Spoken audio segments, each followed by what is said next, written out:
So in the last video we saw nutrition in plants and in amoeba, and before discussing about this we discussed few points, few terms like what is nutrition mainly, what is ingestion, what is digestion, what is absorption, what is assimilation, what is egestion. So ingestion क्या होता है? Ingestion means the process by which we take in the food, मतलब हम जब अपनी body में food intake करते हैं उसको हम इंजेक्शन बोलते हैं. उस इंजेस्टेड फूड को ब्रेक डाउन करना इनटू सिंपलर सब्सटेंसेस वो होता है डाइजेशन. उस डाइजेस्टेड फूड को बॉडी पार्ट्स तक ले जाना एब्जॉर्प्शन.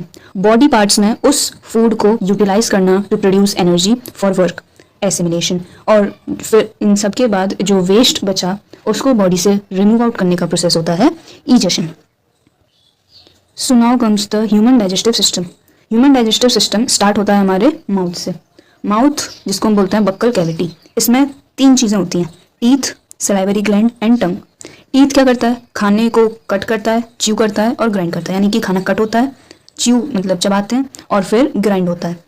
सलाइवरी ग्लैंड में जो सलाइवरी ग्लैंड होता है वो सलाइवा प्रोड्यूस करता है. सलाइवा में होता है सलाइवरी एमाइलेज, एक एंजाइम होता है सलाइवरी एमाइलेज, और जो कि स्टार्च को डाइजेस्ट करता है इनटू शुगर.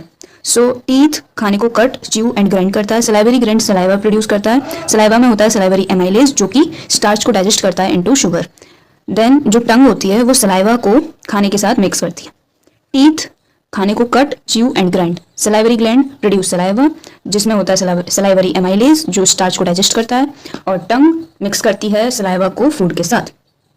और टंग से फिर जो फूड होता है वो माउथ से निकल के ईसोफेगस तक पहुंचता है. ईसोफेगस को हम फूड पाइप भी कह सकते हैं.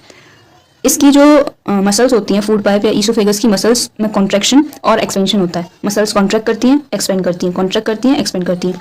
इस मूवमेंट को हम बोलते हैं पेरिस्टाल्टिक मूवमेंट, जिससे कि खाना नीचे तक आ पाता है, मतलब खाना फूड पाइप में मूव कर पाता है due to peristaltic movement. Peristaltic movement होता क्या है? Contraction and expansion of muscles, या contraction and expansion of muscles of oesophagus is called peristaltic movement. Then oesophagus के थ्रू खाना आता है हमारे स्टमक में. स्टमक क्या होता है? एक जे शेप्ड ऑर्गन होता है. स्टमक में जो ग्लैंड्स प्रेजेंट होते हैं वो गैस्ट्रिक जूस सिक्रीट करते हैं. गैस्ट्रिक जूस के 3 मेन कंपोनेंट्स होते हैं, HCl, पेप्सिन और म्यूकस. ठीक है, HCl मतलब हाइड्रोक्लोरिक एसिड, ये एक एसिड है. पेप्सिन एक एंजाइम है, और म्यूकस स्टमक की वॉल्स को HCl के इफेक्ट से प्रोटेक्ट करता है. HCl एक एसिड है जिसकी वजह से स्टमक का मीडियम एसिडिक होता है, और इस एसिड की वजह से ही पेप्सिन एंजाइम प्रोटीन डाइजेशन में हेल्प करता है. देन जब स्टमक से हमारा फूड स्मॉल इंटेस्टाइन में जा रहा होता है तो बीच में एक स्फिंक्चर मसल्स पड़ती हैं. स्फिंक्चर मसल्स क्या करती हैं? थोड़ा थोड़ा करके स्मॉल अमाउंट में फूड को स्टमक से स्मॉल इंटेस्टाइन में ले जाती हैं स्फिंक्चर मसल्स. स्मॉल इंटेस्टाइन वैसे तो लार्जेस्ट होती है हमारी बॉडी में, लेकिन फिर भी उनको हम स्मॉल इंटेस्टाइन बोलते हैं. उसका एक मेन रीजन है क्योंकि वो बहुत नैरो होती हैं. दो the small intestine is very long, it is called small intestine because it is very narrow. बहुत पतली होती हैं, इस वजह से उसको हम स्मॉल इंटेस्टाइन बोलते हैं. वैसे तो लेंथ तो उसकी 6.5 मीटर है, लार्जेस्ट पार्ट होता है एलिमेंट्री कैनाल का, लेकिन फिर भी हम उसको स्मॉल इंटेस्टाइन बोलते हैं because it is very narrow. Coiled form में अरेंज्ड होता है स्मॉल इंटेस्टाइन हमारी बेली में, यानी कि पेट में कॉइल शेप में अरेंज्ड होता है स्मॉल इंटेस्टाइन. स्मॉल इंटेस्टाइन की लेंथ वेरी करती है from organism to organism. Like अगर हम बात करें हर्बीवोर की, यानी कि प्लांट ईटिंग या ग्रास ईटिंग एनिमल्स जो होते हैं, जैसे कि हमारे कैटल्स, काउ, बफलोज, इनमें क्या होता है? ये घास खाते हैं, मतलब घास में होता है सेल्यूलोज. सेल्यूलोज एक कार्बोहाइड्रेट है जिसका डाइजेशन काफी डिफिकल्ट होता है. तो इसीलिए हर्बीवोर एनिमल्स जो होते हैं लाइक काउ, जो कि ग्रास ईटिंग एनिमल्स होते हैं, उनका जो स्मॉल इंटेस्टाइन होता है वो लंबा होता है to allow the cellulose present in the grass to digest completely. Cellulose digest होने में टाइम लगाता है तो और काफ़ी डिफिकल्ट होता है, इस वजह से हर्बीवोर एनिमल्स का स्मॉल इंटेस्टाइन काफ़ी लंबा होता है. ऑन द अदर एंड अगर हम बात करें कार्निवोर्स की, यानी कि जो फ्लैश ईटिंग या मीट ईटिंग एनिमल्स होते हैं लाइक टाइगर, उनका स्मॉल इंटेस्टाइन काफ़ी शॉर्टर होता है क्योंकि meat is a food which is easier to digest. So इसी वजह से कार्निवोर एनिमल्स जैसे कि टाइगर, जो मीट ईटिंग एनिमल्स होते हैं, उनका स्मॉल इंटेस्टाइन शॉर्टर होता है. और अगर हम ह्यूमन बींग्स की बात करें तो ह्यूमन बींग्स में स्मॉल इंटेस्टाइन मेन पार्ट होता है, side of complete digestion of food, मतलब फूड का कंप्लीट डाइजेशन होता है हमारे स्मॉल इंटेस्टाइन में, जैसे कार्बोहाइड्रेट्स, प्रोटीन्स, फैट्स, सबका digestion small intestine. Small intestine के पास 2 जगह से, ये जो स्मॉल इंटेस्टाइन है इसके पास 2 जगह से सिक्रीशन आता है, 2 ग्लैंड से, एक तो लिवर का और एक पेनक्रियास का. ये वाला ऑर्गन होता है liver and this is pancreas. Liver secrete करता है बाइल जूस या बोलें बाइल. बाइल एक ग्रीनिश येलो लिक्विड होता है, लिवर में बनता है और स्टोर होता है गॉल ब्लैडर में. गॉल ब्लैडर में स्टोर होता है बाइल, एंड देन वो मूव करता है स्मॉल इंटेस्टाइन में। जैसे स्टमक में HCl प्रेजेंट था वो एसिडिक था, अब ये जो बाइल है वो एल्कलाइन है यानी कि बेसिक है, और इसमें कुछ सॉल्ट्स प्रेजेंट होते हैं जो कि फैट के ब्रेकडाउन या फैट्स के इमल्सिफिकेशन में हेल्प टू इमल्सिफाई या break the fat present in the food. हमारे खाने में जो फैट वाला पोर्शन होता है उसको ब्रेक डाउन करते हैं बाइल में प्रेजेंट कुछ सॉल्ट्स। बाइल एक एल्कलाइन लिक्विड है। तो बाइल के दो फंक्शंस हो गए। सबसे पहले तो एसिडिक फूड को वो एल्कलाइन में कन्वर्ट करता है, जिससे कि जो पेनक्रियाज से सिक्रीशन आ रहा है वो उस खाने के ऊपर एक्ट कर पाए। तो इसीलिए उस खाने को एसिडिक खाना था क्योंकि वो स्टमक से आ रहा था, स्टमक में था HCl, तो वो खाना हो गया एसिडिक। अब एसिडिक खाने को एल्कलाइन बनाता है ताकि जो पेनक्रियाज का सिक्रीशन है, पेनक्रिएटिक एमाइलेज, वो उसके ऊपर एक्ट कर पाए। ये तो हो गया पहला फंक्शन। बाइल का दूसरा फंक्शन है कि जो बाइल सॉल्ट्स होते हैं, बाइल सॉल्ट, वो फैट को ब्रेक करते हैं इन द फूड में प्रेजेंट फैट को बाइल सॉल्ट ब्रेक करते हैं इनटू स्मॉल ग्लोब्यूल्स, जिससे कि एंजाइम्स उनके ऊपर इजीली एक्ट कर पाए और फैट का डाइजेशन इजीली हो पाए। अब ये तो सिक्रीशन तो आ रहा है स्मॉल इंटेस्टाइन के पास, बाइल और पेनक्रिएटिक एमाइलेज। स्मॉल इंटेस्टाइन के वॉल्स में भी कुछ ग्लैंड्स प्रेजेंट होते हैं जो कि इंटेस्टिनल जूस प्रोड्यूस करते हैं या इंटेस्टिनल जूस सिक्रीट करते हैं। जो इंटेस्टिनल जूस होता है उसमें कई सारे एंजाइम्स प्रेजेंट होते हैं जो कॉम्प्लेक्स कार्बोहाइड्रेट का डाइजेशन करते हैं इनटू सेल्यूलोज, और प्रोटीन को डाइजेस्ट करते हैं into amino acid, and fats को into fatty acid and glycerol. Intestinal juice में कई सारे एंजाइम्स प्रेजेंट होते हैं जो क्या करते हैं, कार्बोहाइड्रेट को ग्लूकोज में कन्वर्ट करते हैं, यानी कि ब्रेक डाउन करते हैं, या फिर हम बोलें डाइजेस्ट करते हैं कार्बोहाइड्रेट को ग्लूकोज में, प्रोटीन्स को अमीनो एसिड में, और फैट्स को फैटी एसिड एंड ग्लिसरॉल में। इंजेशन हो गया, हमने खाना अंदर ले लिया, डाइजेशन भी हो गया। अब ये जो डाइजेस्टेड फूड है उसका क्या होगा, डाइजेशन के बाद फूड मॉलिक्यूल्स काफी छोटे हो जाते हैं, जिसकी वजह से वो स्मॉल इंटेस्टाइन के थ्रू इजीली पास हो पाते हैं और ब्लड में जा पाते हैं। इस प्रोसेस को हम बोलते हैं absorption. Small intestine is the main region for absorption of digested food. In fact, the small intestine is especially adapted for absorption of digested food. Inner surface, small intestine की जो inner surface होती है उसमें कई सारे छोटे छोटे finger like projections present होते हैं जिनको हम बोलते हैं villi. Villi are the small or tiny finger like projections present on the inner surface of small intestine. अगर villi की definition पूछी जाए तो हम बोलेंगे villi are the tiny finger like projections present on the inner surface of small intestine. और villi के present होने की वजह से क्या क्या होता है, स्मॉल इंटेस्टाइन का सरफेस एरिया इंक्रीज हो जाता है। सरफेस एरिया इंक्रीज यानी कि एब्जॉर्प्शन जल्दी, rapid absorption of digested food. Digested food which is absorbed through the walls of small intestine goes into blood. Digested food जो है हमारा, फूड डाइजेस्ट हो गया मतलब छोटे छोटे पार्टिकल्स में कन्वर्ट हो गया, अब वो इजीली स्मॉल इंटेस्टाइन के थ्रू मूव कर पाता है और ब्लड में आसानी से जा पाता है। स्मॉल इंटेस्टाइन की जो इनर वॉल होती है, मतलब अंदर तरफ वाली जो वॉल्स प्रेजेंट होती हैं, उनके ऊपर कई सारे मिलियंस ऑफ टाइनी छोटे छोटे फिंगर लाइक प्रोजेक्शंस प्रेजेंट होते हैं जिनको हम बोलते हैं विलाई। अब विलाई की वजह से स्मॉल इंटेस्टाइन का सरफेस एरिया बढ़ जाता है। सरफेस एरिया बढ़ा यानी कि एब्जॉर्प्शन और जल्दी हो पाएगा और इजीली हो पाएगा, और जो डाइजेस्टेड फूड है, अब डाइजेस्टेड फूड एब्जॉर्ब भी हो गया, फिर वो स्मॉल इंटेस्टाइन के थ्रू मूव कर जाता है into our blood. Then comes assimilation. Assimilation का मतलब होता है जो हमारा डाइजेस्टेड फूड है वो सारे बॉडी पार्ट्स में चला गया थ्रू ब्लड, अब वहाँ पे जाके वो हम यूटिलाइज करते हैं उस फूड को टू प्रोड्यूस एनर्जी। इस प्रोसेस को बोलते हैं एसिमिलेशन। और ईजेशन क्या होता है, ईजेशन होता है the act of expelling the faeces is called egestion और डेफिकेशन। मतलब जो वेस्ट, जो एक्स्ट्रा वेस्ट बचा उसको बॉडी से बाहर रिमूव करना इज कॉल्ड ईजेशन या डेफिकेशन, और ये होता है थ्रू दी एनस। अब एनस किधर है, एनस है ये रहा, स्मॉल इंटेस्टाइन से फूड जाता है लार्ज इंटेस्टाइन में और फिर एनस के थ्रू बॉडी से बाहर हो जाता है। नाउ रेस्पिरेशन मतलब होता है जो फूड है, हमने जो फूड डाइजेस्ट किया है उससे एनर्जी रिलीज करना। The process of releasing energy from food is called respiration. अब एनर्जी रिलीज कैसे होती है, तो when oxygen burns the food in the cells of the body to release energy, then CO2 and water are produced as waste product which are to be eliminated from the body. ठीक है, मतलब जब oxygen हमारे food को sales में जब oxygen हमारे food को बर्न करती है टू रिलीज एनर्जी, तो CO2 और वाटर प्रोड्यूस होते हैं एज वेस्ट प्रोडक्ट जो कि एलिमिनेट होने मतलब हमारी बॉडी से हम उनको फिर एलिमिनेट करते हैं। The process of respiration involves taking in oxygen into the cells, using it for releasing energy by burning food and then eliminating the waste product. मतलब रेस्पिरेशन क्या होता है, सबसे पहले हमने ऑक्सीजन सेल्स में ली, मतलब बॉडी में ली, सेल्स में ली, ऑक्सीजन को इनटेक किया, उसके बाद उस ऑक्सीजन से हमने एनर्जी रिलीज करी बाय बर्निंग फूड, फिर वेस्ट प्रोडक्ट को बॉडी से एलिमिनेट किया, वेस्ट प्रोडक्ट यानी कि carbon dioxide and water.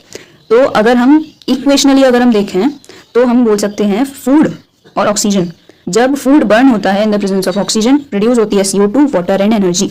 Process of respiration which releases energy takes place inside the cell of the body. Respiration का वो पार्ट या वो प्रोसेस जहाँ पे एनर्जी रिलीज होती है वो सेल्स के अंदर होता है, एंड इसीलिए हम उसको क्या बोलते हैं, सेल्यूलर रेस्पिरेशन। मतलब सेल्स के अंदर respiration is called cellular respiration. अब ये सेल्यूलर रेस्पिरेशन सारे लिविंग ऑर्गेनिजम्स में कॉमन होता है। ये हमारे सेल्स को एनर्जी प्रोवाइड करता है। इससे दो बाई प्रोडक्ट भी मिलते हैं जो कि CO2 और water. Out of these only CO2 is considered the real waste product of respiration.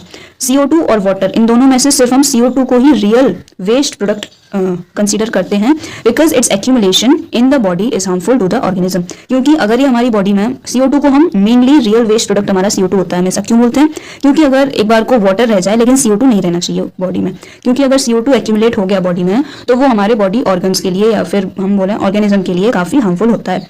Water produce during respiration is not harmful to the body. Water harmful नहीं होता, बट अगर CO2 एक्यूमुलेट हो जाए बॉडी में तो वो harmful होता है। अब रेस्पिरेशन हमारे लिए जरूरी क्यों है? Respiration is essential for life because it provides energy for carrying out all the life processes which are necessary to keep the organism alive. मतलब रेस्पिरेशन सबसे मेन प्रोसेस होता है, सबसे मेन लाइफ प्रोसेस होता है, क्योंकि इससे हमें एनर्जी मिलती है जिससे हम बाकी अपने सारे बाकी के लाइफ प्रोसेसेस को हम कैरी ऑन कर पाते हैं, जो कि हमें जिंदा रहने के लिए जरूरी होता है। अब कई सारे लोग कंफ्यूज होते हैं ब्रीदिंग और रेस्पिरेशन, दोनों टर्म्स को सेम बताते हैं, but it is not exactly the same. Breathing क्या होता है? ब्रीदिंग होता है सिंपली ऑक्सीजन को अंदर लेना, CO2 को बाहर निकालना, ये होता है सिंपल ब्रीदिंग, मतलब सांस लेना। सिंपल सांस लेना होता है ब्रीदिंग। ऑक्सीजन हमने अंदर ली एयर और CO2 हमने एक्सहेल करी, ये होता है ब्रीदिंग। बट रेस्पिरेशन एक बहुत ही ब्रॉड टर्म है जिसके अंदर सेल्यूलर रेस्पिरेशन, ये सारा जो मैकेनिज्म है ये सारा आता है रेस्पिरेशन के अंदर। But breathing is simply intake of oxygen and release of carbon dioxide from the body. Breathing होता है intake of oxygen and release of CO2, but respiration is a more complex process. Respiration में breathing as well as oxidation of food in the cell of the organism to release energy. Breathing सिर्फ सांस लेना सांस छोड़ना, but respiration में breathing plus food का oxidation to release energy. Breathing एक physical process है, but respiration also includes biochemical process, क्योंकि उसमें ऑक्सीडेशन होता है, बट ब्रीदिंग एक फिजिकल प्रोसेस है। Breathing involves lungs of organism, whereas process of respiration also involves the mitochondria in the cell where food is oxidized to release energy. Breathing में सिर्फ हमें lungs की जरूरत होती है, क्योंकि ब्रीदिंग होता है सिंपली गैसेस का एक्सचेंज, तो उसके लिए लंग्स इन्वॉल्व होते हैं। बट अगर हम बात करें रेस्पिरेशन की, तो रेस्पिरेशन में माइटोकॉन्ड्रिया भी इन्वॉल्व होता है, क्योंकि वहीं पे फूड का ऑक्सीडेशन होता है और एनर्जी रिलीज होती है। रेस्पिरेशन एक्चुअली एक बायोकेमिकल प्रोसेस है जो कि स्टेजेस में होता है और उसमें कई सारे एंजाइम्स चाहिए होते हैं हमें। रेस्पिरेशन का मेन पर्पस क्या होता है? एनर्जी रिलीज करना, सिंपली सिंपल फूड मॉलिक्यूल के ऑक्सीडेशन से एनर्जी रिलीज करना। अब रेस्पिरेशन से जो एनर्जी रिलीज हुई है वो बायोलॉजिकल फंक्शंस, बाकी जो हमारी बॉडी के फंक्शंस होते हैं उनको कैरी ऑन करने के लिए वो एनर्जी हमें चाहिए होती है। अब जो रेस्पिरेशन और फोटोसिंथेसिस है, ह्यूमंस में रेस्पिरेशन, प्लांट्स में फोटोसिंथेसिस, दोनों एक दूसरे के अपोजिट होते हैं। ऐसा कैसे? फोटोसिंथेसिस होता है, फोटोसिंथेसिस में फूड बनता है, CO2, वाटर, सनलाइट, एनर्जी और इन सबको यूज करके फूड बनता है और ऑक्सीजन रिलीज होती है। बट वेयरएज अगर हम बात करें रेस्पिरेशन की, तो रेस्पिरेशन में फूड ब्रेक होता है, ब्रेक होता है फूड बाय यूजिंग ऑक्सीजन। इसमें ऑक्सीजन रिलीज हुई थी, इसमें ऑक्सीजन यूज हो रही है। इसमें CO2, वाटर और सनलाइट यूज हुए थे, इसमें CO2, वाटर और एनर्जी रिलीज हो रही है, जस्ट अपोजिट है। फोटोसिंथेसिस में खाना बन रहा है, CO2, वाटर और सनलाइट की हेल्प से ऑक्सीजन रिलीज हो रही है। रेस्पिरेशन में ऑक्सीजन यूज हो रही है, CO2 रिलीज हो रही है, CO2, वाटर और एनर्जी रिलीज हो रही है। दोनों एक दूसरे के जस्ट अपोजिट टर्म्स हैं, अपोजिट प्रोसेसेस हैं। अब बात आती है what is aerobic respiration and what is anaerobic respiration. So there are two types of respiration. First one aerobic respiration, second one anaerobic respiration. तो aerobic respiration क्या होता है? Respiration which uses oxygen. Oxygen की presence में हो रहा है respiration, तो वो एरोबिक रेस्पिरेशन। ऑक्सीजन एब्सेंट है उस रेस्पिरेशन के प्रोसेस में, तो एनारोबिक रेस्पिरेशन। एरोबिक रेस्पिरेशन को हम एरोबिक रेस्पिरेशन क्यों बोलते हैं? क्योंकि इसमें ऑक्सीजन यानी कि एयर यूज होती है जिसमें ऑक्सीजन प्रेजेंट होता है। एरोबिक रेस्पिरेशन में ग्लूकोज कंप्लीटली ब्रेक डाउन हो जाता है, CO2 और वाटर। और एरोबिक रेस्पिरेशन में एक considerable amount of energy release होती है for use by the organism which get stored in the ATP molecule. Breaking down of glucose during aerobic respiration can be represented in the equational form like this. Glucose का एक molecule convert होता है pyruvate में। Pyruvate convert होता है 6 CO2 plus 6 H2O plus 38 ATP release होती है। तो एरोबिक रेस्पिरेशन में ग्लूकोज कन्वर्ट हुआ है CO2 और वाटर में in the presence of oxygen. Aerobic respiration की साइट क्या है? Mitochondria. Mitochondria are the sites of aerobic respiration in the cell. तो पायरुवेट का जो ब्रेकडाउन होता है जिससे हमें CO2, वाटर और एनर्जी मिलती है, पायरुवेट का ब्रेकडाउन हमारा माइटोकॉन्ड्रिया में ही होता है। अब हमने सारा एरोबिक रेस्पिरेशन का प्रोसेस तो देख लिया, बट ये होता कहाँ है? ये मोस्टली सारे लिविंग ऑर्गेनिज्म में एरोबिक रेस्पिरेशन होता है, क्योंकि इसमें ऑक्सीजन यूज होती है। तो जैसे कि ह्यूमंस में, डॉग्स में, cat, lion, elephant, cow, buffalo, goat, deer, birds, lizard, snake, earthworm, frog, fish, insect, cockroach, grasshopper, housefly, mosquito, मतलब ज्यादातर सारे लिविंग ऑर्गेनिजम्स में एरोबिक रेस्पिरेशन होता है। अब भाई सब में एरोबिक रेस्पिरेशन है, तो एन एरोबिक रेस्पिरेशन किसमें होता है? एन एरोबिक रेस्पिरेशन सबसे पहले तो होता है without oxygen. Anaerobic respiration is the respiration which takes place without oxygen. ये होता है माइक्रो ऑर्गेनिजम्स में। एनारोबिक रेस्पिरेशन में क्या होता है? माइक्रो ऑर्गेनिजम्स जैसे कि yeast break down glucose into ethanol and CO2 and release energy. Aerobic respiration में ग्लूकोज का ब्रेकडाउन हो रहा था to release ATP energy and CO2 plus water. इसमें ग्लूकोज का ब्रेकडाउन हो रहा है, इथेनॉल बन रहा है, CO2 और एनर्जी। वहां बन रहा था CO2, वाटर और एनर्जी। ठीक है। We carry out the fermentation of sugar by using the anaerobic respiration of yeast. Sugar का फर्मेंटेशन भी anaerobic respiration से होता है using yeast. We, the human beings, obtain energy by aerobic respiration. But anaerobic respiration can sometimes take place in our muscles. हम हालांकि aerobic respiration से अपनी energy लेते हैं, बट कभी कभी क्या होता है हमारी मसल्स में anaerobic respiration शुरू हो जाता है। कब होता है ऐसा? ड्यूरिंग विगरस फिजिकल एक्सरसाइज, जब ऑक्सीजन जल्दी जल्दी यूज हो रही है मसल सेल्स में, तो then can be supplied by the blood. When oxygen gets used up faster in the muscle cells, then can be supplied by the muscle. मतलब जितना सप्लाई हो रहा है उससे ज्यादा ऑक्सीजन यूज हो रही है, तो उस टाइम पे एनारोबिक रेस्पिरेशन शुरू हो जाती है हमारी मसल्स में ड्यूरिंग विगरस फिजिकल एक्सरसाइज, जिसकी वजह से हमें मसल्स क्रैम्प देखने को मिलता है।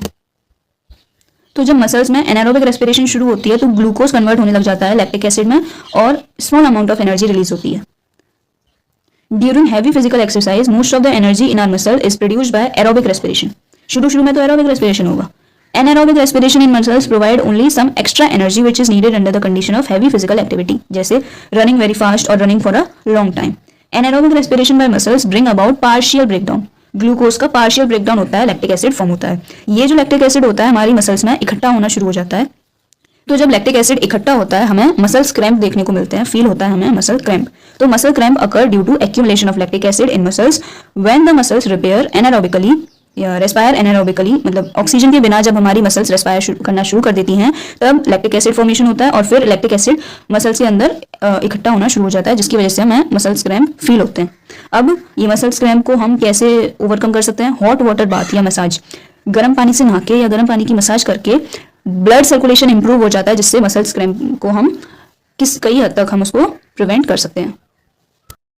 अब जैसे एनिमल्स में रेस्पिरेशन होता है, जैसे एनिमल्स को एनर्जी चाहिए होती है वैसे हमें प्लांट्स को भी एनर्जी चाहिए होती है। प्लांट्स को एनर्जी मिलती है रेस्पिरेशन से। प्लांट्स क्या करते हैं? ऑक्सीजन को यूज़ करते हैं और CO2 रिलीज करते हैं। तो मतलब प्लांट्स में भी रेस्पिरेशन के टाइम पे गैसियस एक्सचेंज होता है ऑक्सीजन और CO2 के बीच में। Oxygen and CO2 are called respiratory gases. Plants और एनिमल्स के रेस्पिरेशन में थोड़ा सा अंतर होता है। वो क्या होता है? रेस्पिरेशन इन प्लांट्स में सारे पार्ट्स रेस्पिरेशन परफॉर्म करते हैं, लेकिन एनिमल्स में animal as a whole respiration perform करता है as a single unit. Plants में थोड़ा सा ट्रांसपोर्ट ऑफ गैसेज होता है from one part to another, और मतलब शॉर्ट डिस्टेंस में ट्रांसपोर्ट होता है थोड़ा सा, और एनिमल्स में over long distances transport of gases देखने को मिलता है। देन रेस्पिरेशन इन प्लांट्स में जो रेस्पिरेशन होता है वो एक स्लो रेट पे होता है, और वेयर एज एनिमल्स की बात करें तो फास्टर रेट पे रेस्पिरेशन देखने को मिलता है। अब एनिमल्स में रेस्पिरेशन कैसे होता है? अलग अलग एनिमल्स में रेस्पिरेशन अलग अलग तरह से होता है। जैसे कि कुछ यूनिसेलुलर एनिमल्स होते हैं लाइक अमीबा, उनमें रेस्पिरेशन एक सिंपल डिफ्यूजन प्रोसेस से होता है। और जैसे अर्थवर्म होता है, अर्थवर्म सॉइल में रहता है, तो उसकी जो स्किन होती है उसके थ्रू ऑक्सीजन एब्जॉर्ब करता है from air and CO2 remove करता है। सो रेस्पिरेटरी ऑर्गन अर्थवर्म में क्या हो गया? स्किन। और अगर हम बात करें एक्वेटिक एनिमल्स की, जैसे फिशेस, प्रॉन्स, मसल्स, इनमें क्या होता है? गिल्स प्रेजेंट होती हैं। एक्वेटिक एनिमल्स में गिल्स प्रेजेंट होती हैं एज द रेस्पिरेटरी ऑर्गन, जो कि वाटर में से डिजॉल्व ऑक्सीजन लेती हैं और CO2 को बॉडी से रिमूव आउट करती हैं। और अगर हम grasshopper, cockroach, house fly, mosquitoes की बात करें तो इनमें स्पेरिकल्स प्रेजेंट होते हैं on their body and the air tubes called trachea are the respiratory organ. Insects और मॉस्किटोज में टाइनी होल्स प्रेजेंट होते हैं जिनको हम बोलते हैं स्पेरिकल्स, और रेस्पिरेटरी ऑर्गन इनका क्या होता है? एक एयर ट्यूब प्रेजेंट होता है इनकी बॉडी में, उनको जिसको हम बोलते हैं ट्रेकिया। और अगर हम लैंड एनिमल्स की बात करें, जैसे हम ह्यूमंस हुए, बर्ड्स हुए, लिजार्ड, डॉग, फ्रॉग, इनमें लंग्स प्रेजेंट होती हैं। फ्रॉग के पास लंग्स भी होती हैं और स्किन भी होती है ब्रीथ करने के लिए। जितने भी रेस्पिरेटरी ऑर्गन्स हैं, चाहे वो स्किन हो, चाहे गिल्स हो, चाहे ट्रेकिया हो, चाहे लंग्स हो, सारे रेस्पिरेटरी ऑर्गन्स में 3 चीज़ें कॉमन होती हैं। वो 3 चीज़ें क्या हैं कि सबसे पहले तो सारे रेस्पिरेटरी ऑर्गन के पास सरफेस एरिया उनका बड़ा होता है, जिससे कि ऑक्सीजन अच्छी खासी अमाउंट की ऑक्सीजन उनमें आ सके। तो इसलिए रेस्पिरेटरी ऑर्गन का सरफेस एरिया बड़ा होता है। और सारे रेस्पिरेटरी ऑर्गन्स की वॉल थिन होती है, जिससे कि डिफ्यूजन ईजिली हो पाए। और थर्ड है कि रेस्पिरेटरी ऑर्गन जैसे स्किन, गिल्स और लंग्स, इनके पास ब्लड सप्लाई काफ़ी अच्छे अमाउंट में होती है, जिससे कि रेस्पिरेटरी गैसेस का ट्रांसपोर्ट हो पाए। तो ये 3 मेन चीज़ें हैं जो कॉमन चीज़ें हैं, चाहे वो स्किन हो, चाहे वो गिल्स हो, चाहे वो ट्रेकिया हो, चाहे वो लंग्स हो, कोई भी रेस्पिरेटरी ऑर्गन हो, सारे रेस्पिरेटरी ऑर्गन का सबसे पहले तो सरफेस एरिया बड़ा होगा। उसके बाद उनकी जो वॉल्स होती हैं वो काफ़ी थिन होती हैं, जिससे कि डिफ्यूजन और गैसियस एक्सचेंज इजीली हो पाए। थर्ड है कि उनके पास रिच ब्लड सप्लाई हो, जिससे कि गैसेस का ट्रांसपोर्ट हो पाए। अब अगर हम बात करें अमीबा में रेस्पिरेशन कैसे होता है, तो अमीबा एक सिंगल सेल्ड एनिमल है जिसमें सिंपल डिफ्यूजन के थ्रू गैसेस का एक्सचेंज होता है, या फिर सिंपल डिफ्यूजन के थ्रू ब्रीदिंग होती है अमीबा में। और ये जितने भी माइक्रो ऑर्गेनिजम्स हैं, लाइक अमीबा, पैरामीशियम, प्लेनेरिया, ये सारे ऑर्गेनिजम्स सेल मेम्ब्रेन के थ्रू ब्रीद करते हैं by the process of simple diffusion. वहीं अगर हम बात करें लार्ज एनिमल्स की, तो उनके पास एक ब्लड सर्कुलेटरी सिस्टम होता है ऑक्सीजन को कैरी करने के लिए और CO2 को रिमूव करने के लिए। एक ब्लड सर्कुलेटरी सिस्टम प्रेजेंट होता है। अगर हम अपने सर्कुलेटरी सिस्टम की बात करें, तो ह्यूमन ब्लड के पास रेस्पिरेटरी पिगमेंट प्रेजेंट होता है, जिसको हम बोलते हैं हीमोग्लोबिन, जो कि ऑक्सीजन कैरी करता है from lungs to all the body cells very efficiently. Haemoglobin एक रेड कलर पिगमेंट है, जिसको हम रेस्पिरेटरी पिगमेंट भी बोल सकते हैं। हीमोग्लोबिन के साथ ऑक्सीजन बाइंड करके जाता है लंग्स से बाकी सारे बॉडी ऑर्गन्स तक। अब यहाँ मैंने कुछ ऑर्गेनिजम्स के रेस्पिरेटरी ऑर्गन्स लिखे हुए हैं, जैसे कि अमीबा में रेस्पिरेशन होता है सेल मेम्ब्रेन के through by the process of simple diffusion. Earthworm में रेस्पिरेशन मॉइस्ट स्किन के थ्रू होता है। फिशेस में रेस्पिरेशन गिल्स के थ्रू होता है। ह्यूमंस और बाकी लैंड एनिमल्स में लंग्स के थ्रू होता है। तो अब हम बात करते हैं रेस्पिरेशन इन ह्यूमंस की। तो the process by which energy is release from food in our body is called respiration. ये हमने पहले भी पढ़ा हुआ था डेफिनेशन, अब भी दोबारा रिपीट कर दी कि रेस्पिरेशन एक ऐसा प्रोसेस है जिससे कि फूड से हमें एनर्जी मिलती है। इस प्रोसेस को बोलते हैं रेस्पिरेशन। अब हम ह्यूमंस हैं, ह्यूमंस में क्या होता है, लंग्स होता है, रेस्पिरेटरी ऑर्गन। तो सबसे पहले तो रेस्पिरेटरी सिस्टम का फंक्शन क्या होता है। रेस्पिरेटरी सिस्टम का फंक्शन होता है ऑक्सीजन को ब्रीद इन करना और ब्रीद आउट करना CO2, ये होता है सबसे मेन फंक्शन। तो ऑब्वियसली यही है, the function of respiratory system is to breathe in oxygen for respiration, producing energy from food, and to breathe out CO2 produced by respiration. Humans में respiratory system के main organs क्या होते हैं, nose, nasal passage या nasal cavity, trachea, bronchi, lungs और diaphragm. क्या, nose, nasal passage, trachea, bronchi, lungs and diaphragm. Nose, nasal passage, trachea, bronchi, lungs and diaphragm. Diaphragm सबसे नीचे वाला पोर्शन। तो होता क्या है कि जब हम सांस लेते हैं तो एयर हमारे नोज के थ्रू जाती है नेजल पैसेज या नेजल कैविटी में। उसके बाद इधर से ट्रेकिया की तरफ से होते हुए, ट्रेकिया को हम बोलते हैं विंड पाइप, ठीक है। और यही होता है लैरिंग्स, लैरिंग्स जिसको हम बोलते हैं वॉइस बॉक्स, जो साउंड प्रोड्यूस करने में हेल्प करता है। तो ट्रेकिया के थ्रू इधर ब्रोंक्यूल्स में, and then bronchioles divide into smaller bronchi divides into smaller bronchioles, then bronchioles further divide into small air sacs called alveoli. alveoli main space है या main वो चीज़ है जहाँ से एक alveoli एक वो place है जहाँ से gaseous exchange होता है। The human lungs have been designed to maximize the exchange of gases. कैसे कि हमारे जो लंग्स होते हैं उनमें कई सारे मिलियंस ऑफ एल्वुलाई प्रेजेंट होते हैं। अब ये जो एल्वुलाई होते हैं वो क्या करते हैं, बहुत ही लार्ज एरिया प्रोवाइड करते हैं गैसेस के एक्सचेंज के लिए। And the availability of large surface area maximises the exchange of gases. जितना ज़्यादा सरफेस एरिया होगा उतना ही इजीली एक्सचेंज ऑफ गैसेस हो पाएगा, मतलब ऑक्सीजन इनटेक और CO2 रिलीज उतना ही एफिशिएंटली हो पाएगा जितना ज़्यादा बड़ा एरिया होगा।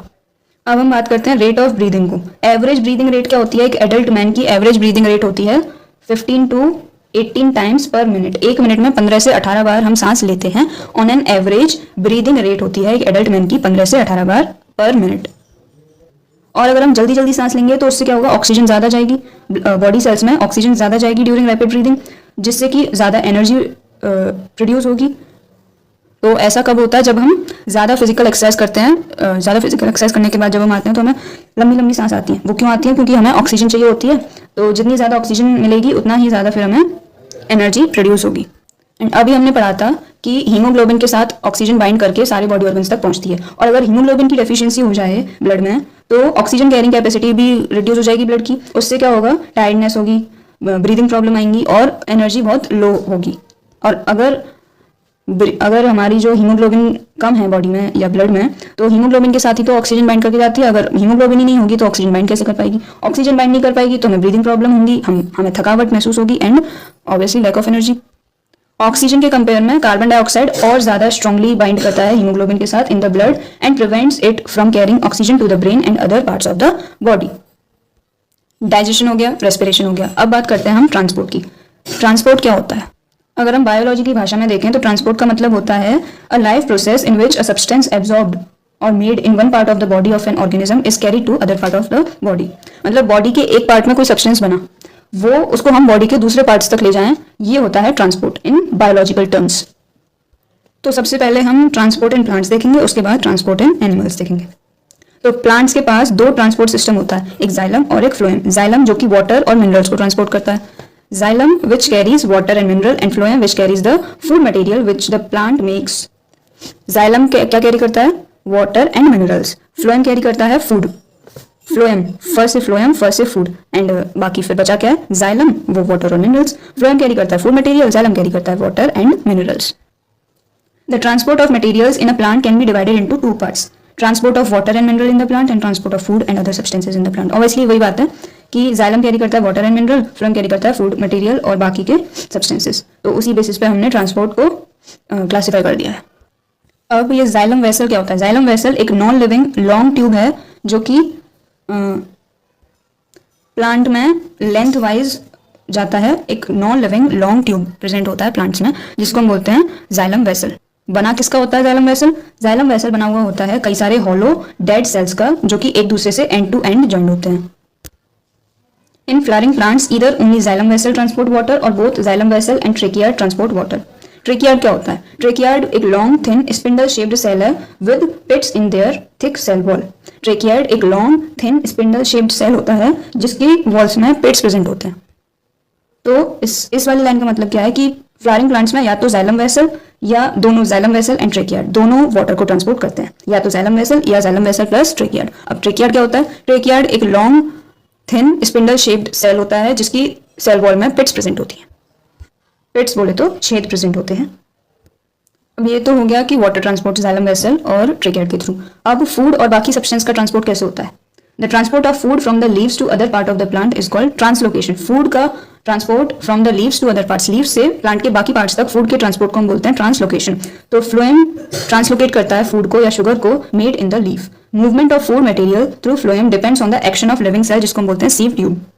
फ्लोएम के थ्रू फूड का मूवमेंट किस पे डिपेंड करता है? लिविंग सेल पे डिपेंड करता है, और उस लिविंग सेल को हम कहते हैं सीव ट्यूब। तो सीधे सीधे अगर हम बोले तो फ्लोएम के थ्रू फूड का मूवमेंट सीव ट्यूब के एक्शन पे डिपेंड करता है। अब भैया सीव ट्यूब क्या होता है? सीव ट्यूब ये है sieve tube. Sieve tubes which form phloem are living cell which contain cytoplasm but no nucleus। Sieve tubes living cells होते हैं प्लांट के जिनमें साइटोप्लाज्म तो होता है पर कोई न्यूक्लियस नहीं होता। Each sieve tube has a companion cell next to it. हर सीव ट्यूब के पास एक कंपेनियन सेल प्रेजेंट होता है। सीव ट्यूब के बराबर में ही कंपेनियन सेल प्रेजेंट होता है। और सीव ट्यूब होते क्या हैं? लिविंग सेल्स होते हैं जिनमें साइटोप्लाज्म तो होता है बट कोई भी न्यूक्लियस नहीं होता। ये साइटोप्लाज्म तो है पर कोई न्यूक्लियस नहीं है, इसमें साइटोप्लाज्म भी है न्यूक्लियस भी है। इसको बोलते हैं कंपेनियन सेल, मतलब साथ का सेल। अब बारी आती है ब्लड की। ब्लड क्या है?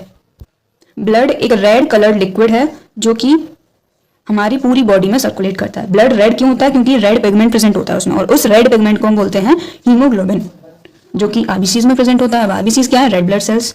ब्लड एक कनेक्टिव टिश्यू है। ब्लड में 4 चीजें होती हैं, प्लाज्मा, आरबीसी, डब्ल्यूबीसी और प्लेटलेट्स। मेन कंपोनेंट क्या है ब्लड का? Plasma, RBC, WBC, platelet. अब सबसे पहले हम बात करते हैं व्हाट इज प्लाज्मा। तो प्लाज्मा क्या होता है? प्लाज्मा लिक्विड पार्ट होता है हमारे ब्लड का। लिक्विड या fluid part of blood is called plasma. Plasma में 90% वाटर होता है और बाकी डिजॉल्व सब्सटेंसेस भी प्रेजेंट होते हैं, जैसे कि proteins, digested food, common salt, waste products जैसे CO2 एंड यूरिया, और कुछ हार्मोन्स प्रेजेंट होते हैं। Plasma carries all these dissolve substances from one part to another part in the body. RBC, WBC और प्लेटलेट प्लाज्मा के अंदर ही emerged होते हैं। अब बात आती है रेड ब्लड सेल्स की। Red blood cells red in colour क्यों है? क्योंकि red blood cells are red in colour. Obviously जैसे नाम है रेड ब्लड सेल्स, तो ये नाम क्यों है? क्योंकि वो रेड इन कलर होते हैं। अब रेड कलर क्यों है उनका? क्योंकि उनमें प्रेजेंट होता है हीमोग्लोबिन। आरबीसीज ऑक्सीजन कैरी करते हैं from the lungs to all the cells of the body. RBCs के बारे में एक इंपॉर्टेंट पॉइंट है कि उनके पास कोई भी न्यूक्लियस नहीं होता।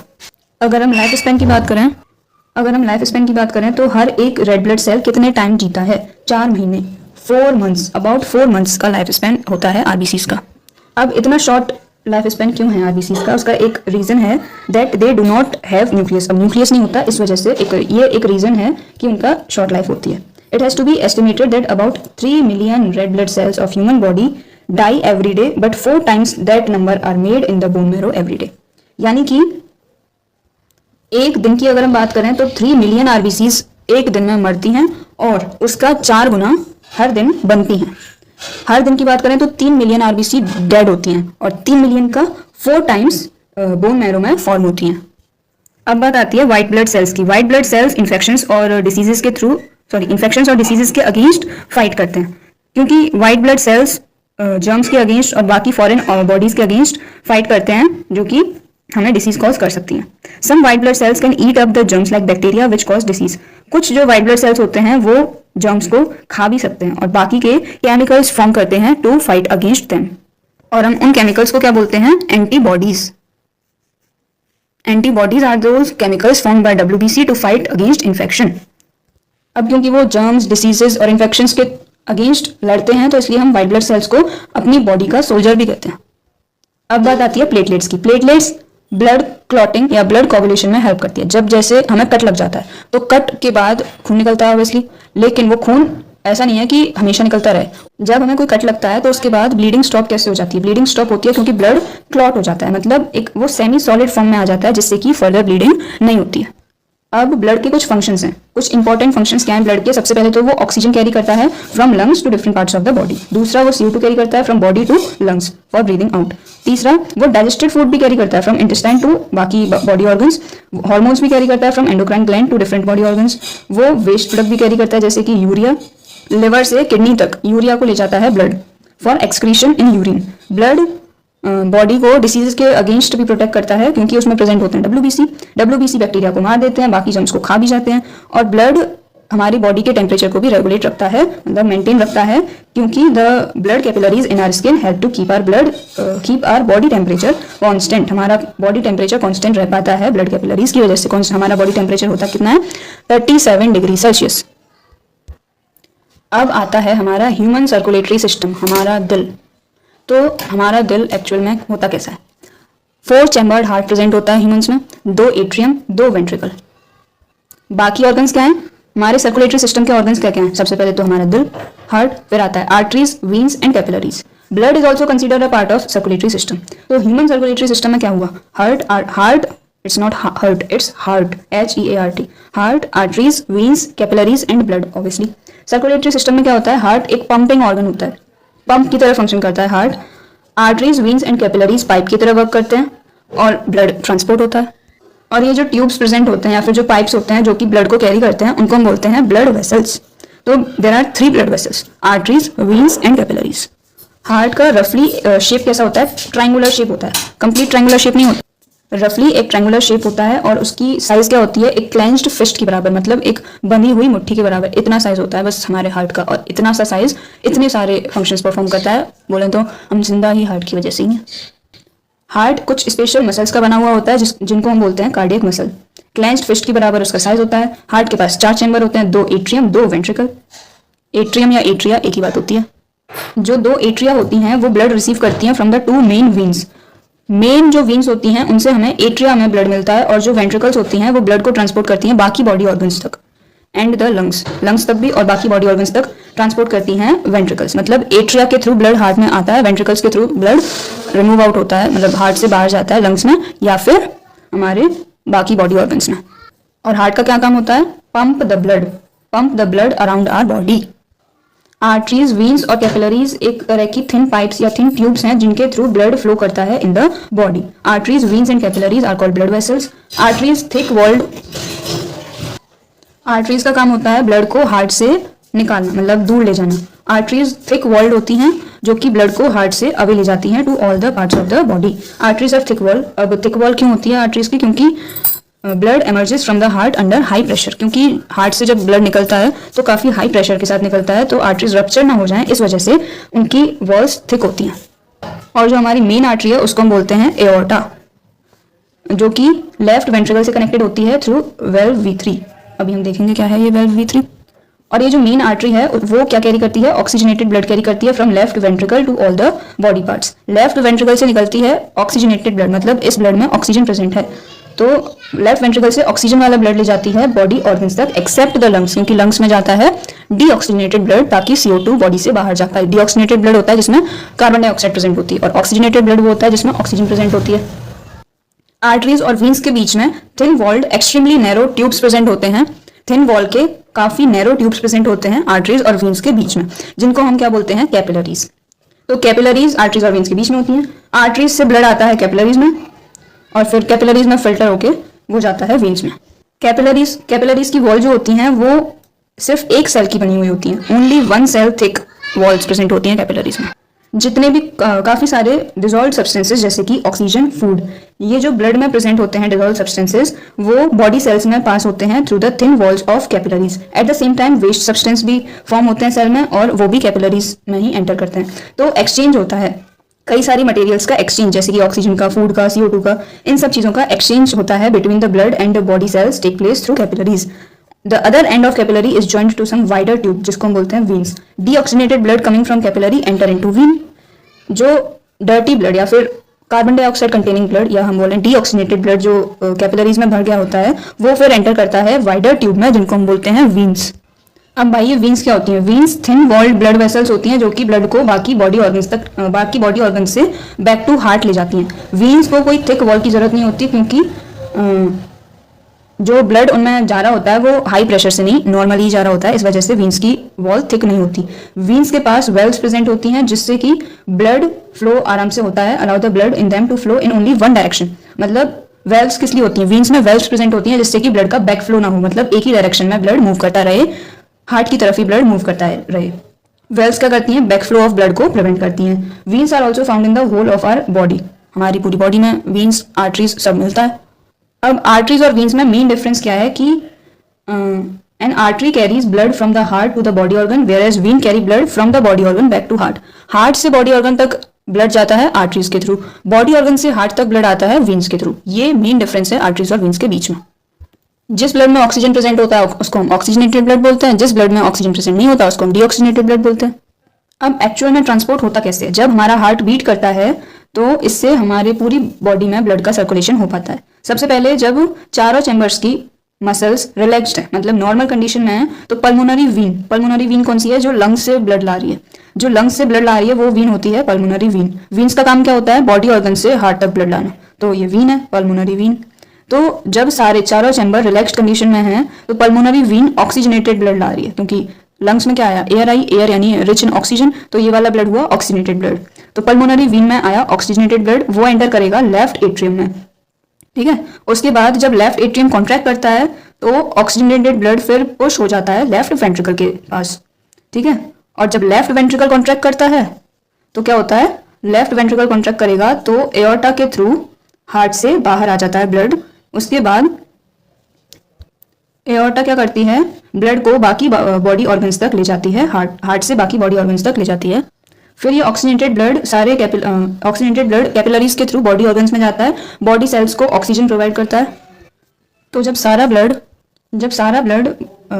सारा ऑक्सीजन ब्लड ने बॉडी ऑर्गन्स को दे दिया तो उसके पास ऑक्सीजन नहीं रही, तो वो बन गया डीऑक्सीजनेटेड। अब ये डीऑक्सीजनेटेड ब्लड जाएगा वीन्स के थ्रू, सारी बॉडी सेल्स से वीन्स जाएंगी और फिर एक कलेक्शन ऑफ वीन्स बन जाएगा जिसको हम बोलते हैं vena cava. Vena cava enter करता है राइट एट्रियम में, राइट एट्रियम कॉन्ट्रैक्ट करेगा, ब्लड पुश होगा राइट वेंट्रिकल में, राइट वेंट्रिकल से फिर जब राइट वेंट्रिकल कॉन्ट्रैक्ट करेगा तो पल्मोनरी आर्टरी के थ्रू ये ब्लड, ये कौन सा ब्लड है? डीऑक्सीजनेटेड ब्लड है, तो ये पल्मोनरी आर्टरी के थ्रू डीऑक्सीजनेटेड ब्लड जाएगा लंग्स में और फिर लंग्स के थ्रू, फिर नोज के थ्रू CO2 रिलीज आउट हो जाती है। अब हार्ट बीट क्या होती है? One complete contraction and relaxation of heart is called heart beat. Complete एक बार कॉन्ट्रैक्ट किया, एक बार रिलैक्स किया, ये एक बार का जो प्रोसेस है उसको हम बोलते हैं हार्ट बीट। तो यूजुअली हार्ट बीट कितनी होती है? 70 से 72 times in a minute when we are in rest position. Rest condition में नॉर्मल हार्ट बीट होती है 70 से 72 बार। इसका मतलब क्या हुआ? Heart pumps out blood to the arteries about 70 से 72 टाइम्स पर मिनट। और अगर हम कोई फिजिकल एक्सरसाइज करते हैं तो उसके बाद हमारी हार्ट बीट इंक्रीज हो जाती है। क्यों होती है? क्योंकि बॉडी को ज़्यादा एनर्जी चाहिए होती है। एनर्जी मिलेगी ऑक्सीजन से, ऑक्सीजन हमारे ब्लड में होता है, तो हमारा जो हार्ट होता है वो जल्दी जल्दी कॉन्ट्रैक्ट और रिलैक्स करने लग जाता है। इस वजह से फिजिकल एक्सरसाइज करते टाइम हमारी हार्ट बीट इंक्रीज हो जाती है। अब भाई पल्स क्या होता है? पल्स होता है expansion of N artery each time the blood is forced into it. मतलब जितनी भी बार आर्टरीज में ब्लड जाएगा उससे एक पल्स जनरेट होगी। Each heart beat generates one pulse in the artery. तो पल्स रेट क्या हुआ? Number of heart beat per minute. Number of heart beat per minute equals to the pulse rate. So the pulse rate equals to number of heart beat per minute. अब heart beat कितना होता है? अभी हमने पढ़ा था कि 70 से 72 टाइम्स पर मिनट हमारा हार्ट बीट करता है। तो हार्ट बीट पल्स रेट के इक्वल हो गई। तो पल्स रेट एक एडल्ट पर्सन के कितने हो गए? 70 से 72 टाइम पर मिनट। टाइम नहीं, सिर्फ क्योंकि हार्ट तो बीट करेगा तो वो तो हम टाइम्स में काउंट करेंगे, बट अगर हम पल्स रेट की बात करेंगे तो 70 से 72 पर मिनट, मतलब इतनी पल्स जनरेट हुई है पर मिनट रेस्ट कंडीशन में। ठीक है। Now comes blood pressure. Blood pressure क्या होता है? Pressure at which blood is pumped around the body. हमारी बॉडी में जिस प्रेशर से ब्लड फ्लो करता है या ब्लड पंप होता है उसको हम बोलते हैं ब्लड प्रेशर।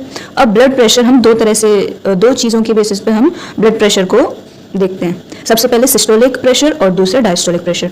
अब सिस्टोलिक और डायस्टोलिक को समझने से पहले हम देखते हैं what is a systole and what is a diastole. तो सिस्टोल का मतलब होता है जब हार्ट कॉन्ट्रैक्ट करता है, तो कॉन्ट्रैक्ट करेगा मतलब उसकी मसल्स पास आएंगी तो ब्लड उसमें से बाहर निकलेगा।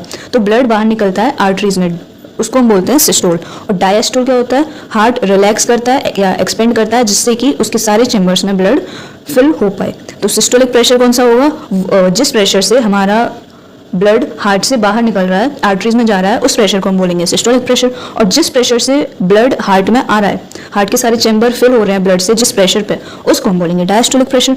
तो हमारा सिस्टोलिक प्रेशर कितना होता है? एसपी मतलब सिस्टोलिक प्रेशर और डीपी मतलब डायस्टोलिक प्रेशर, शॉर्ट में लिखा है। तो सिस्टोलिक प्रेशर हुआ 120 mmHg एंड डायस्टोलिक प्रेशर होता है 80 mmHg। हम अपना नॉर्मल बीपी कैसे लिखेंगे? सबसे पहले लिखेंगे हम सिस्टोलिक प्रेशर। तो सिस्टोलिक प्रेशर नॉर्मली 120 mmHg होता है और डायस्टोलिक प्रेशर नॉर्मली 80 mmHg होता है। तो दोनों को मिला के नॉर्मल बीपी कितना हो गया? नॉर्मल ब्लड प्रेशर कितना हो गया? 120/80। अब बात आती है व्हाट इज लिम्फेटिक सिस्टम। जैसे हमारा ब्लड सर्कुलेटरी सिस्टम होता है जिसमें हार्ट होता है, आर्टरीज, वेन्स, कैपिलरीज होती हैं, वैसे ही एक लिम्फेटिक सिस्टम होता है हमारी बॉडी में। होता क्या है? System of lymph vessels and lymph nodes which transport lymph from body tissues to the circulatory system. मतलब लिम्फेटिक सिस्टम एक ऐसा सिस्टम है जो कि एक लिम्फ क्या है? सबसे पहले तो ये देखो, लिम्फ एक, जैसे हमारा ब्लड होता है, ब्लड एक फ्लूइड है, वैसे ही लिम्फ भी एक फ्लूइड होता है। ठीक है। तो लिम्फेटिक सिस्टम का काम क्या होता है? लिम्फेटिक सिस्टम का काम होता है लिम्फ को बॉडी टिश्यूज से सर्कुलेटरी सिस्टम तक ले जाना का काम होता है लिम्फ का। ठीक है। और ये काम कौन करता है? Lymph vessel and lymph node. अब लिम्फेटिक सिस्टम के पार्ट्स क्या क्या हैं? क्या क्या होता है लिम्फेटिक सिस्टम में? जैसे हमारे ब्लड सर्कुलेटरी सिस्टम में ब्लड सबसे पहले ब्लड होता है, आर्टरीज होती हैं, वीन्स होती हैं, कैपिलरीज होती हैं और हमारा हार्ट होता है जिसके 4 चेंबर्स होते हैं। वैसे ही अगर हम बात करें लिम्फेटिक सिस्टम की तो उसके पार्ट्स क्या क्या होते हैं? तो लिम्फेटिक सिस्टम के पार्ट्स सबसे पहले तो लिम्फ। ठीक है। जैसे हमारा ब्लड वैसे ही लिम्फ। तो सबसे पहले लिम्फ, फिर लिम्फ कैपिलरी, लिम्फ नोड और बड़े से lymph vessels, large lymph vessels, lymph node and lymph capillaries. और लिम्फेटिक सिस्टम का एक मेन पॉइंट है कि उसमें यूनिडायरेक्शनल फ्लो होता है। मतलब लिम्फेटिक सिस्टम भी सर्कुलेशन का काम करता है जैसे हमारा सर्कुलेटरी सिस्टम काम करता है, बट उसकी एक मेन खासियत है कि उसमें यूनिडायरेक्शनल फ्लो होता है। मतलब कि कोई बैक फ्लो नहीं होता, सिर्फ एक ही डायरेक्शन में वो फ्लूइड मूव करता रहता है। तो लिम्फेटिक सिस्टम का क्या हुआ? मेन पॉइंट है ये कि उसमें यूनिडायरेक्शनल फ्लो होता है, मतलब एक ही डायरेक्शन में फ्लूइड मूव करता रहता है। अब ये लिम्फेटिक सिस्टम के फंक्शंस क्या क्या हैं? सबसे पहले तो वो बहुत बड़े बड़े प्रोटीन के मॉलिक्यूल्स को टिश्यू से ब्लड स्ट्रीम में ले जाता है और हमारी बॉडी को प्रोटेक्ट करता है। कैसे करता है कि उसमें लिम्फोसाइट्स सेल्स होते हैं, एक स्पेशल तरह के WBCs, मतलब स्पेशल तरह के वाइट ब्लड सेल्स प्रेजेंट होते हैं हमारे लिम्फेटिक सिस्टम में, जिनको हम बोलते हैं लिम्फोसाइट। तो वो क्या काम करते हैं? जर्म्स को मारते हैं। तो इसीलिए हम कहते हैं कि लिम्फेटिक सिस्टम हमारी बॉडी को प्रोटेक्ट करता है, जर्म्स को मारता है और एंटीबॉडीज फॉर्म करता है। और वेस्ट प्रोडक्ट के रिमूवल में भी लिम्फेटिक सिस्टम हेल्प करता है।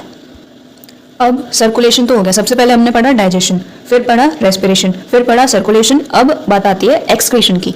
एक्सक्रीशन का मतलब होता है the process of removal of toxic waste from the body of an organism. किसी भी ऑर्गेनिज्म की बॉडी से टॉक्सिक वेस्ट का रिमूवल, इस प्रोसेस को हम बोलते हैं एक्सक्रीशन। अब प्लांट्स में एक्सक्रीशन कैसे होता है? प्लांट्स में एक्सक्रीशन का मतलब प्लांट्स में मेन वेस्ट प्रोडक्ट क्या क्या है? रेस्पिरेशन से जो वेस्ट प्रोडक्ट निकलते हैं वो है CO2 और वाटर वेपर। कार्बन डाइऑक्साइड और वाटर तो रेस्पिरेशन के टाइम पे निकलते हैं, और ऑक्सीजन निकलती है ड्यूरिंग फोटोसिंथेसिस। अब इन सारी चीज़ों का रिमूवल होता है लीव्स के थ्रू, अगर होगा तो स्टोमेटा से होगा, और स्टेम्स में कुछ टेंटिकल्स प्रेजेंट होते हैं, उनसे भी इन चीज़ों का एक्सक्रीशन होता है। अब हम बात करते हैं कि एनिमल्स में कैसे होता है एक्सक्रीशन। एनिमल्स में जैसे सबसे पहले हम अमीबा की बात करें, यूनिसेलुलर सिंगल सेल्ड ऑर्गेनिज्म है अमीबा, तो उसमें कार्बन डाइऑक्साइड डिफ्यूजन के थ्रू बॉडी से रिमूव हो जाता है, सेल मेम्ब्रेन से कार्बन डाइऑक्साइड डिफ्यूज हो जाता है, मतलब बाहर निकल जाता है। और जो नाइट्रोजनस वेस्ट और वाटर है उसका रिमूवल होता है कॉन्ट्रैक्टाइल वैक्यूल्स के थ्रू। दूसरी बात, अगर हम अर्थवर्म की बात करें तो अर्थवर्म में एक्सक्रीटरी ऑर्गन क्या है? नेफ्रीडिया और मॉइस्ट स्किन। नेफ्रीडिया के थ्रू भी एक्सक्रीशन होता है, मतलब वेस्ट का रिमूवल होता है, और मॉइस्ट स्किन के थ्रू भी अर्थवर्म का वेस्ट बॉडी से रिमूव आउट हो जाता है। हम अपनी बात करें यानी कि ह्यूमन बींग्स की बात करें तो हमारा जो सबको पता है हमारा एक्सक्रीटरी ऑर्गन क्या है? किडनी। किडनी के अंदर एक्सक्रीटरी मेन एक्सक्रीटरी यूनिट क्या है? मतलब जहाँ से फिल्ट्रेशन मेनली होता है, उस पॉइंट को, उस एक्सक्रीटरी यूनिट को हम बोलते हैं नेफ्रॉन। और एक किडनी में 1 मिलियन नेफ्रॉन्स प्रेजेंट होते हैं, ठीक है। 1 million nephrons are present in 1 kidney, तो 2 किडनी में अप्रोक्सीमेटली 2 मिलियन नेफ्रॉन हो गए। So now this is our excretory system, या हम बोला यूरिनरी सिस्टम, जिससे जो हमारा वेस्ट का रिमूवल होता है। अब सबसे पहले तो हम देखते हैं कि हमारे एक्सक्रीटरी सिस्टम में होता क्या क्या है। तो हमारे पास 2 किडनी है, सबको दिख रहा है। बीन शेप्ड ऑर्गन होता है किडनी, और हमारी बॉडी में 1 पेयर ऑफ किडनी होती है, यानी कि 2 किडनीज आर प्रेजेंट, और 2 यूरेटर्स होते हैं। ये जो पाइप्स होते हैं इनको हम बोलते हैं यूरेटर, ये भी 2 होते हैं। देन कम्स यूरिनरी ब्लैडर या सिंपली ब्लैडर, देन यूरेथ्रा, जिसके थ्रू वेस्ट का बॉडी से रिमूवल हो जाता है। तो 2 किडनी, 2 यूरेटर, 1 यूरिनरी ब्लैडर और 1 यूरेथ्रा, ये चीज़ें हमारे एक्सक्रीटरी ऑर्गन का पार्ट होती हैं, मतलब एक्सक्रीटरी सिस्टम का पार्ट होती हैं। किडनी क्या है? किडनी बीन शेप्ड ऑर्गन है जो कि हमारी बैक की तरफ, मतलब बैक वाले रीजन पे बीन शेप्ड ऑर्गन होते हैं दोनों साइड, उनको हम बोलते हैं किडनी। और हमारी किडनी से ब्लड कॉन्स्टेंटली पास करता रहता है। रीनल आर्टरी या हम बोलें kidney artery brings in the dirty blood. Kidney के पास ब्लड आता कहाँ से है? रीनल आर्टरी के थ्रू। रीनल आर्टरी कौन सी है? रीनल आर्टरी है ये ब्लैक वाली रीनल आर्टरी है जो कि किडनी में ब्लड ला रही है, ठीक है। किडनी में ब्लड आता है थ्रू द रीनल आर्टरी या हम बोले किडनी आर्टरी। और फिर किडनी का काम क्या होता है? किडनी का काम होता है उसमें से पॉइजनस सब्सटेंस यानी कि यूरिया को और बाकी वेस्ट सॉल्ट्स को और एक्सेस वाटर को उसमें से रिमूव आउट करना फ्रॉम द ब्लड, और उनको फिर येलोइश लिक्विड की फॉर्म में, जिसको हम बोलते हैं यूरिन की फॉर्म में फिर बॉडी से रिमूव आउट हो जाना। क्या क्या फिल्टर करती है किडनी?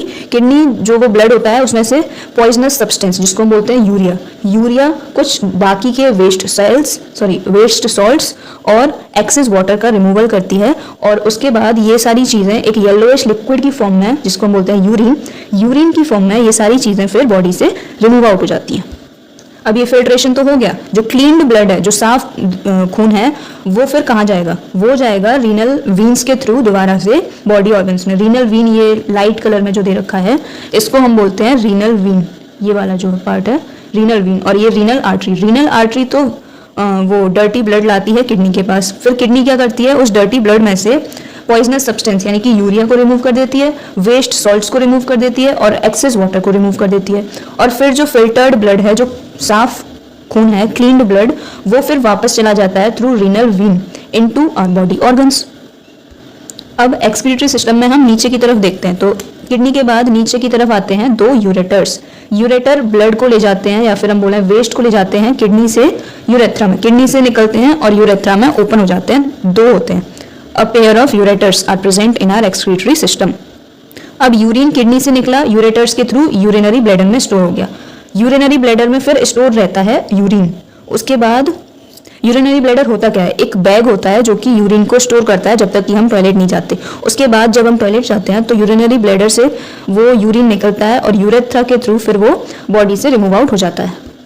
तो चलो अब हम किडनी को थोड़ा और डिटेल से पढ़ते हैं, ठीक है। तो each kidney is made up of a large number of excretory unit जिनको हम बोलते हैं नेफ्रॉन। अभी हमने पढ़ा था कि एक किडनी में 1 मिलियन नेफ्रॉन होते हैं, तो वही चीज़ इसमें लिखी है कि हर एक किडनी के पास कई सारे एक्सक्रीटरी यूनिट्स प्रेजेंट होते हैं जिनको हम क्या बोलते हैं, नेफ्रॉन। अब नेफ्रॉन के पास एक कप शेप्ड बैग होता है, कप शेप्ड स्ट्रक्चर होता है जिसको एट इट्स अपर एंड जिसको हम बोलते हैं बोमेन्स कैप्सूल। बोमेन्स कैप्सूल एक कप शेप्ड ऑर्गन है, सॉरी कप शेप्ड बैग है या स्ट्रक्चर है हमारे नेफ्रॉन में प्रेजेंट होता है। और बोमेन्स कैप्सूल का नीचे वाला पार्ट इज ट्यूब शेप्ड जिसको हम बोलते हैं टिब्यूल। ये वाला जो पार्ट है इसको हम बोलते हैं टिब्यूल। उसके बाद Bowman's capsule and the tubule taken together make a nephron. Nephron में क्या होता है, एक वुमेन्स कैप्सूल होता है और टिब्यूल प्रेजेंट होता है।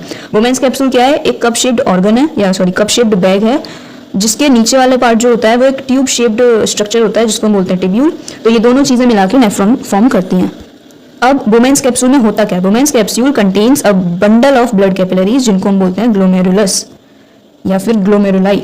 One end of the glomerulus is attached to the renal artery which bring the dirty blood containing the urea waste into it। अब जो अभी हमने पढ़ा कि रीनल आर्टरी किडनी में ब्लड लाती है और रीनल वेन किडनी से ब्लड ले जाती है। अब वो एक्चुअली फिल्ट्रेशन होता कैसे है वो हम देखेंगे। तो रीनल आर्टरी जो है वो जो डर्टी ब्लड लाई है वो आएगी वुमेन्स कैप्सूल के पास, जिस डर्टी ब्लड में यूरिया प्रेजेंट है। और जो दूसरा एंड है ग्लोमेरुलस का, the other end of glomerulus comes out of women's capsule as a blood capillary surround the tubule of nephron and finally join a renal vein। ठीक है। अब ग्लोमेरुलस का फंक्शन क्या होता है, filter the blood passing through it. जो blood उससे पास कर रहा है, ग्लोमेरुलस से जो ब्लड पास कर रहा है उसको फिल्टर करने का काम होता है ग्लोमेरुलस का। Only the small molecules of substances present in the blood जैसे कि glucose, amino acid, salt, urea, water, ये सारी चीजें ग्लोमेरुलस से पास हो जाती हैं क्योंकि वो बहुत छोटी होती हैं and collect as filtrate in Bowman's capsule. Large molecules जैसे प्रोटीन्स के मॉलिक्यूल्स और ब्लड सेल्स ग्लोमेरुलस से पास नहीं हो पाते और ब्लड में ही रह जाते हैं। अब जो नेफ्रॉन की टिब्यूल है उसका फंक्शन क्या होता है, सेलेक्टिव रीअब्जॉर्प्शन। यूजफुल सब्सटेंसेस का सेलेक्टिव रीअब्जॉर्प्शन कराती हैं हमारी टिब्यूल्स। ग्लोमेरुलस का फंक्शन क्या था, ब्लड को फिल्टर करना। जो स्मॉल मॉलिक्यूल्स हैं जैसे कि glucose, amino acid, salt, urea और वाटर, ये सारे तो हमारे उसमें आ जाते हैं, टिब्यूल में पास हो जाते हैं ग्लोमेरुलस के थ्रू। बट जो लार्ज मॉलिक्यूल्स हैं जैसे कि प्रोटीन और ब्लड सेल्स वो फिल्टर नहीं हो पाते और वो ब्लड में ही रह जाते हैं। अब फिर ग्लोमेरुलस के बाद आता है ये हमारा टिब्यूल। टिब्यूल क्या करता है, सेलेक्टिव रीअब्जॉर्प्शन करता है ग्लूकोज, अमीनो एसिड, सॉल्ट और वाटर का। बट जो वेस्ट मटेरियल है जैसे कि यूरिया, उसका रीएब्जॉर्प्शन नहीं हो पाता। रीएब्जॉर्प्शन मतलब दोबारा से बॉडी में वापस जाना।